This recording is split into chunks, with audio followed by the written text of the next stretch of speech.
We're talking AI and security for this edition of Sweet Speak. I had the luxury of sitting down with Sid Dutta. Sid's the founder and CEO of Privaclave. I'm excited to have Sid on as he's an industry expert and leader with multiple patents in the cybersecurity space, specializing in data privacy and protection and cloud security.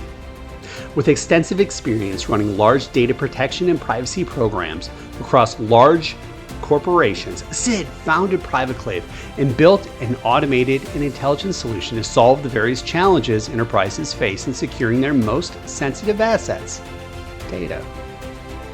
Needless to say, Sid is a cybersecurity expert with 23 years experience across strategy, architecture, engineering, quality, program management, delivery and operations, customer experience, agile and DevSecOps, product management, and oh yes, AI. So when we come back, we have this conversation with Sid.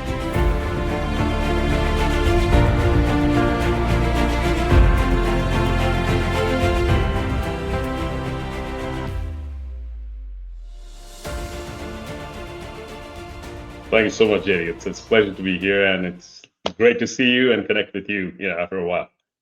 We've shared the stage many times over the years, and excited to see you again. And I want to start off as we move into 2025. What do you think are the biggest reasons traditional security measures are struggling to keep up with today's threats?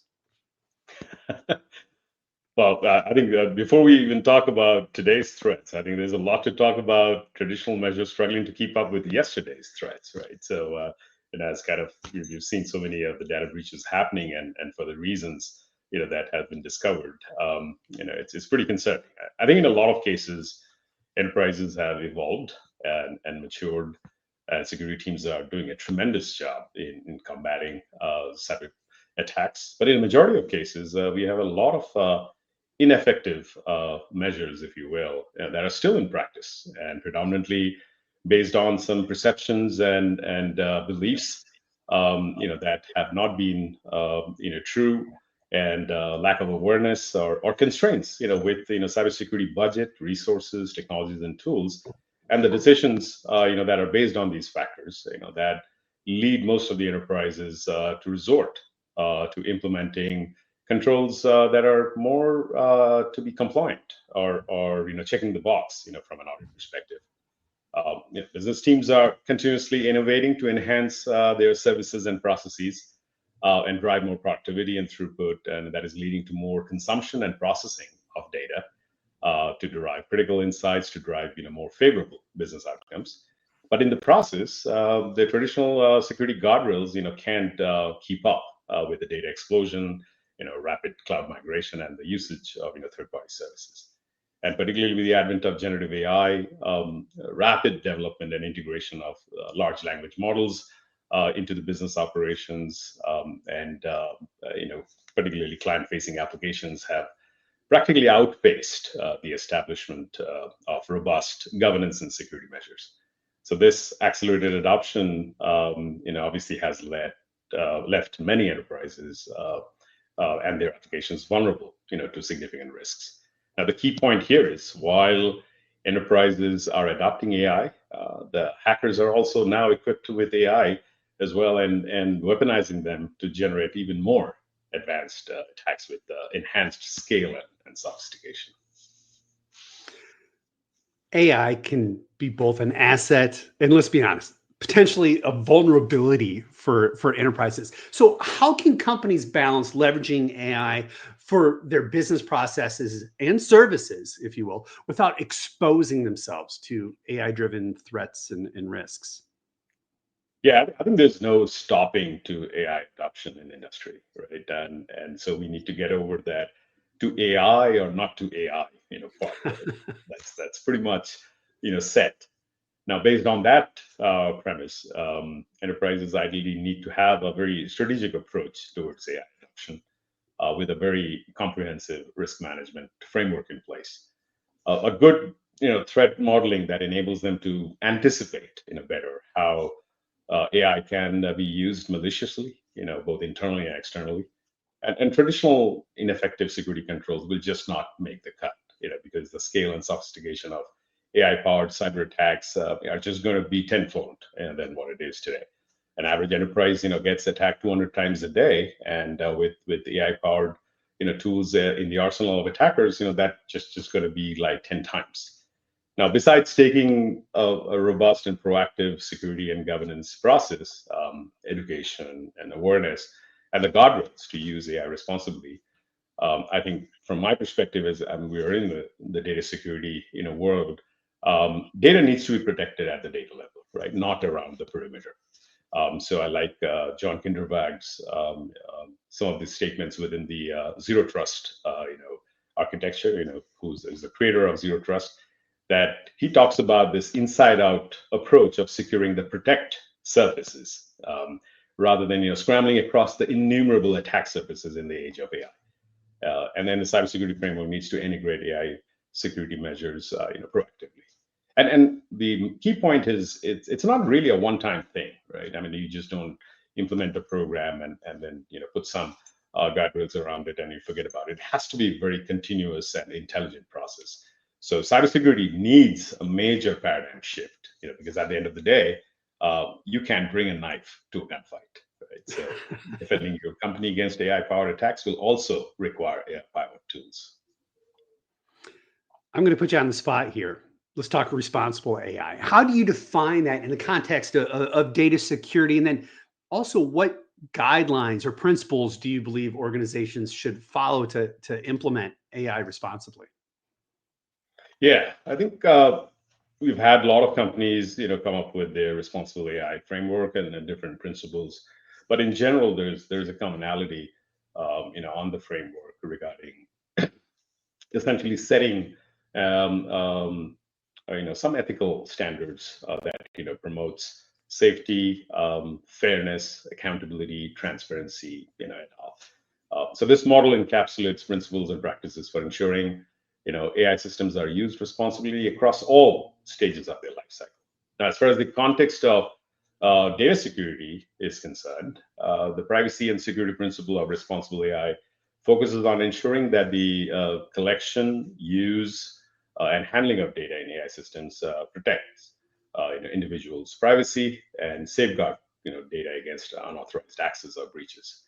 That entails taking a proactive data-centric security approach to ensure data is effectively protected, collected to the extent of the necessity and the purpose of the business, informing the purpose of the data collection and usage, and ensuring AI models are being trained in a secure manner. Because we have a lot of the OWASP top 10 risks that have been laid out in terms of training data,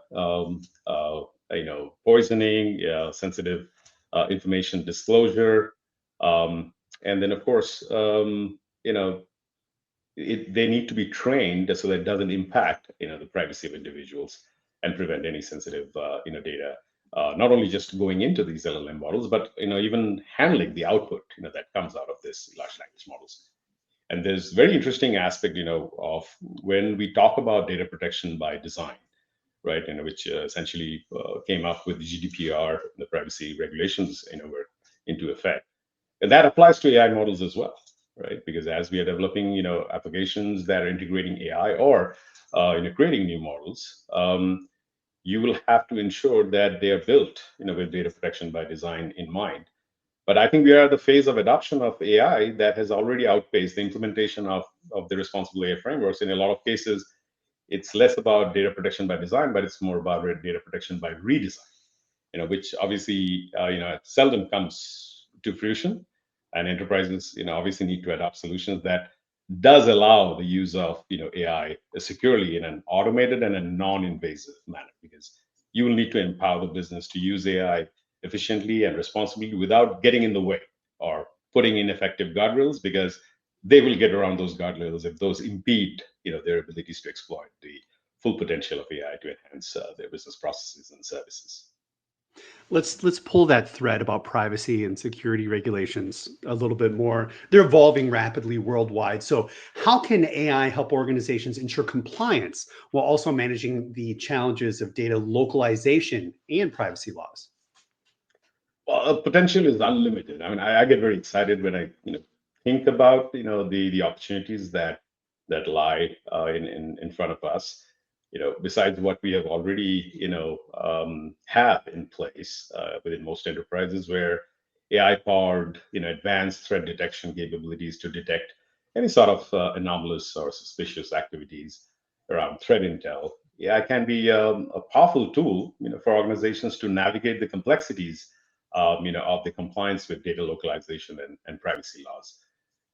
Starting with automated compliance monitoring, to track any non-compliance in real time, to course correct processes, and getting updated with regulation and law changes and alerting organizations to align, to real-time data classification and tagging for localization, to automatically pseudonymizing or anonymizing sensitive data, and intelligently automatically routing data, based on these regional laws pertaining to cross-border, data transfers.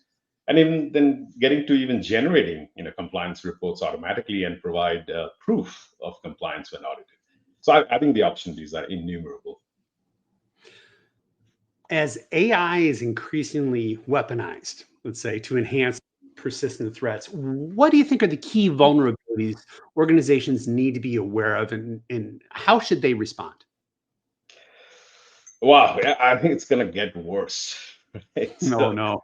yeah, the enhancement, in scale, scope, sophistication, and the persistence of cyber threats in the new age, is and will be, multifold with AI weaponization, and with advanced phishing and social engineering attacks, that are highly convincing and personalized, that can bypass these traditional, detection methods, to even like deep fakes that can impersonate and mislead users, or the general population, to even adapting and evolving malware that can autonomously, decide when and where to, launch attacks and evade, the traditional detection and mitigation, processes, to even AI defense poisoning. The tools that we have that are AI powered, I mean, they could essentially poison, even those.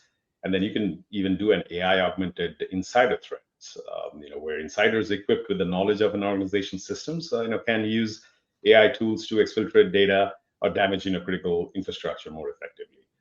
And others are like, AI augmented denial of service attacks, so on and so forth. So I think to respond to these, enterprises need to adopt, AI-based defensive technologies that are capable of detecting advanced threats, adapting to new tactics, and mitigating risks in real time. There's a lot of investment that needs to go into the threat intelligence and monitoring to stay informed about new AI-driven threat vectors, and implement continuous monitoring, solutions that can detect anomalies, correlate, data points, and provide early warnings of potential breaches. So having a strong, continuous, automated, data-centric governance and data protection framework also kind of helps, besides fostering a very security-conscious, culture within the enterprise. So let's talk end-to-end protection. What are the current challenges in achieving that end-to-end data protection, and how can AI-driven solutions help organizations manage data security throughout its life cycle? I think there is the long, known phrase that we have heard when someone actually mentioned that for a specific, context, and kind of applies to a lot of things, not just cybersecurity. That if it's not automated, it's broken, right? And when I see the landscape with data security, particularly in today's world, and how it's going to get worse in tomorrow's world, that if data security is also not continuous, intelligent, integrated, and automated, it's broken, right? Because we have had built all these different silos and point solutions to address certain things, where risk identification tools and technologies and processes have been separately managed from a ownership perspective, as well as where there's no continuum between risk identification to risk remediation. So enterprises, I think, need to start with the protect surfaces in an inside out approach, and assume that the attacker is already present within the network. And that's like one of the other things that John Kinderberg, the creator of Zero Trust, also mentions, which I very much fond of that statement that you always assume that you are already you have an attacker inside the network. And then there was one security veteran who told me several years back that there are two types of enterprises, one who has been breached and the other who doesn't know about it.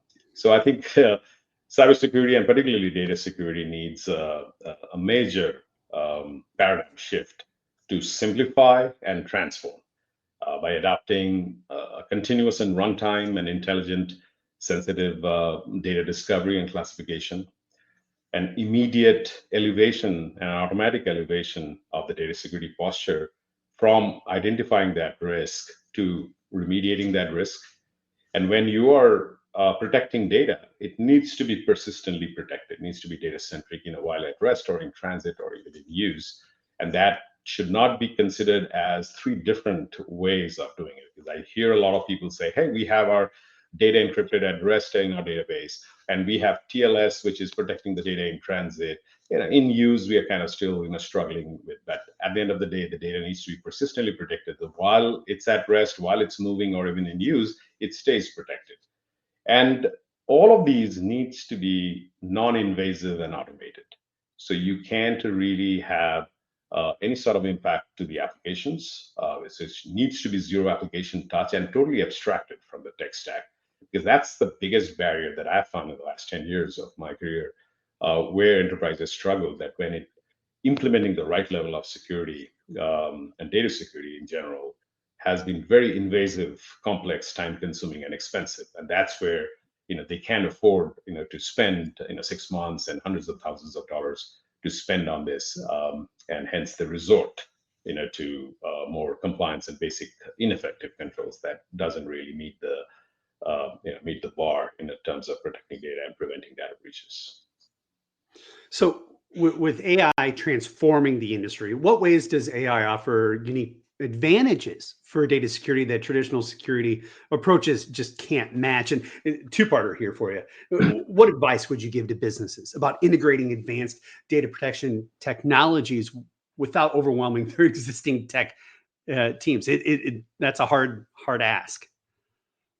That's true. Yeah, because I'll probably answer the first part.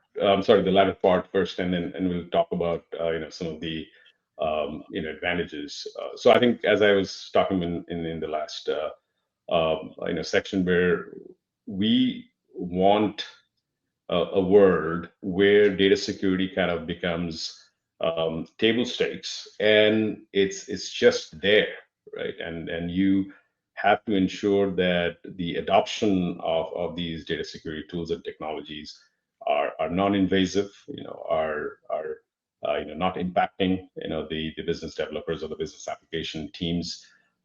It just should be a layer that enables data security by default and by design. So business developers or application developers can focus on the value that they're creating, and let automation and AI-driven automation, particularly, take care of that, the whole security aspect, so that they can exploit, the full potential, of AI and other technologies and advanced capabilities that the industry has already kind of adopted and offered, without worrying, about the privacy and security of the data. And they don't really need to bypass anything, because you've just made it, baked into their, day-to-day life. Now, when it comes to the transformation of the industry and what AI offers as unique advantages, particularly in the data security world, where traditional security approaches can't really match, they're they stem from AI's ability to process and learn, from vast amounts of data, adapt to evolving threats, and automate complex tasks. So from real-time threat detection and response to advanced, pattern recognition, from automated threat intelligence to efficient data classification and protection, from scalability and efficiency to enhanced, fraud detection, etc. So AI brings unique advantages to data security by offering real-time adaptive, threat detection and advanced anomaly analysis, even the automated response capabilities. and the scalability, that traditional security approaches can really match. AI kind of brings that to the table. So by integrating AI into their cybersecurity strategies, organizations can create a more dynamic, responsive, and comprehensive security posture that keeps pace with the evolving threat landscape. So to wrap up and looking ahead, I always love gazing into the crystal ball. Looking ahead, what advancements in AI do you think will have the most transformative impact on enterprise security? And what should businesses be doing now to prepare for these changes? Yeah, this could take a while and a totally different, separate session, right? When we talk about the specifics around the various, facets across enterprise security where AI could play a role in advancements, and whether threat intel, threat hunting, or threat simulation, red teaming, self-learning in cyber defense, authentication, access control, incident response, all of that stuff. So I think we can't really predict too far out as to what innovations and advancements could happen with AI in the next 3 to 5 years, or even a decade down the line. Our assumptions could just entirely fall by the wayside, right? I mean, it's just such a rapidly changing world. But in the generalization aspect, if we were to generalize, I believe that there will be these major phases of evolution that both cyber attacks that are AI powered and enterprise security that is AI driven could traverse over a period of time. I think the first one is that I think we're probably already there in a lot of cases, is moving from the manual human led or human managed processes to more automation, right? So there's a set of repeated tasks that a certain thing needs to do under certain guidelines. You're automating that part, right? And then there's a lot of cases we've already done it. In a lot of cases, we're still resorting to a lot of manual controls, particularly in the aspect of data security. There's still a lot of things that are done manually where it needs to get to that automated phase. From automation, I think where it's going to evolve to more intelligence, right? Of course, with artificial intelligence, that will operate on data or and create some processes that they are trained on, particularly with certain algorithms and some training data, and then obviously there's a constraint to that, to how far they could actually do based on what the guardrails have been set. From that point, I think we are going to go to a phase of more self-learning, right, where models essentially will start learning with more and more, whether it's reinforcement learning through human feedback, and it's going to be correcting itself. It's going to be getting better with more data points that come to its place, and then the model just gets better to a phase where things are going to be just autonomous. Right? We have seen a lot of talks and implementation about agentic AI, where things are essentially more autonomous. They can actually do a lot of things by themselves, without requiring that assistance or provided some sort of rules or instructions. And finally, I think we'll get to the point where there's a lot of talk about the theory of artificial general intelligence, where AI essentially have the ability to think and analyze and make decisions like a human being. So I think it'll be potentially a full circle ride, where a human intelligence is going to be recreated within machines. It's going to be a fascinating world that we are, up against. And it's just going to be something that we'll all witness in a few years down the line.